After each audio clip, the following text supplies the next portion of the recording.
I am joined now by the fantastic James Quentin, who yesterday lit up the stage at the Arnold Feeney because there was this wonderful institution that I was previously hitherto unaware of called Cutting It Fine. Cutting It Fine, yes. Tell us about Cutting It Fine. Well, it's Bristol's a 48-hour film competition for professionals that work in the TV and film industry in Bristol.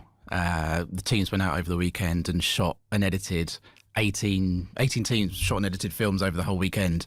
And the quality that we saw last night was just exemplary. The idea of doing that in 48 hours and then being able to cut it together and to be able to deliver these five-minute vignettes of and they did have a couple of things as well. There was a line of dialogue that they must incorporate in their film somehow. Yep. And there was a prop that they had to incorporate somehow. Like it wasn't hard enough to make a film in 48 hours. You threw a couple of bits of grit in the machine. Yeah, we didn't want to make it easy. They came to the flag off at the watershed on Friday, and they had to pick out of a bucket each of these different items. So they had no idea going in what they were going to pick, but they did such an amazing job with it all. It was brilliant. You could tell they were pros as well, because there were things that moved you to tears, there were things that made you laugh, and all the things in between. It was really, really skillful filmmaking. So I'm further proof that the future is very, very bright here in Bristol. Oh, I'm excited about that. The energy in the room last night was just was palpable. I think we had 200 in the audience at the Arnold Feeney,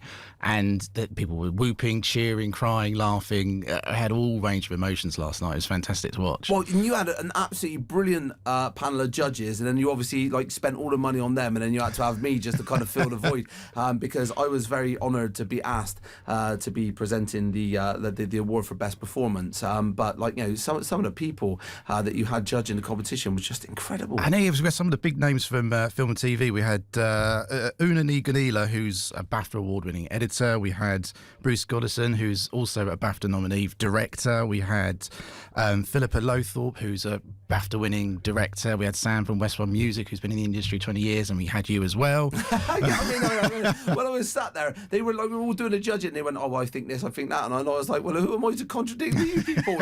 You're some of the most lauded people in the industry," and that for me is the nature. That's the passion, because at the heart of it, everybody buys the ticket, everybody gets involved in this industry because they want to tell stories. It doesn't matter how many BAFTAs you got. Ultimately, what you want to do is you want to go out there and you want to tell those stories, and you want to be able to talk to people, don't you? Yeah, and the winning team, they were called Couples Holiday, with a film called Harbour Master. Alice McPake and Stephen Scheller. See, we're talking about mispronouncing words. I can't even pronounce his last name. Shelmadine. Yeah. Sorry, I'm really sorry if I pronounced his name wrong.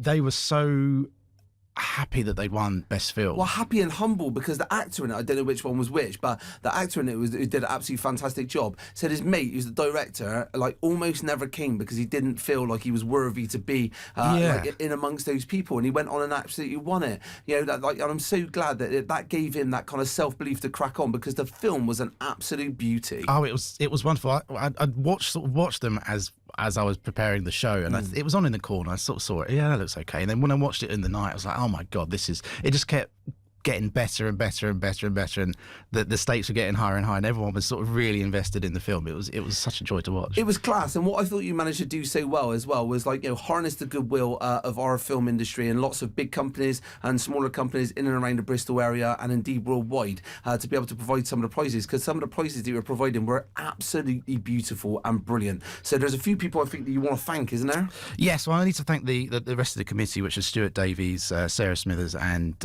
Dom Stab. Without them, we couldn't have done this show. They got all the prizes, and there was a prize of £400 for the best actor, which you decided to split between three people. I did. I couldn't tell. There were so many people utterly deserving of it. I decided to go two ways. It was a two-way split. Yeah, I've spoken to BBC HR, and the difference is coming out of your pay packet.